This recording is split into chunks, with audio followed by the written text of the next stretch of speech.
Në konkursin mbar kombëtar, shkollat e shekullit 21, organizuar nga British Council, ASCAP dhe MAS, nxënësit e klasave të pesta të shkollës Skënder Libohova, të njohur si koduesit e vegjël, morin pjesë me një projekt inovativ të ndërtuar nga vetë ata, sera inteligjente. Duke vëzhguar një serë me lule, nxënësit analizuan rëndësinë e automatizimit dhe kodimit për matjen e lagështisë së tokës dhe temperaturës brenda në serë. Përmes njohurive të marra në lëndët diturin natyre dhe tik, ata ndërtuan një model të improvizuar të serës, duke e kthyer atë në një zgjidhje inovative dhe të dobishme për fermerët. Fal prezantimit të shkëlqyer, përdorimit të teknologjisë dhe zgjidhjes praktike të një problemi real, projekti u vlerësua me vendin e parë në këtë konkurs prestigjioz.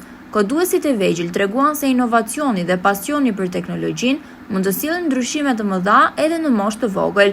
Për këtë sukses, nxënësit dhe mësuesit e shkollës Skënder Libohova u pritën me kënaqësi të veçantë nga kryebashkiakja e Lushnjës zonja Riselda Sefa. Ajo vlerësoi talentin dhe përkushtimin e tyre, duke i cilësuar si një krenari për qytetin, pasi shkolla vazhdimisht ka nxjerrë talente dhe ka përfaqësuar Lushnjën me sukses në konkurse kombëtare. Urime nxënësve dhe stafit pedagogjik për këtë arritje të jashtëzakonshme, suksese të mëtejshme në rrugën e dijes dhe inovacionit. Stabilizohet sistemi i rrugëtimit. Gjithashtu na erdhi një ide se edhe ujitjet si ka bënë me sistem të automatizuar në mikrovit, në matën edhe lagështinë e kreut. Ndryshime të këto do të aktivizohet sistemi i ujitjes. Tota do të ndalojë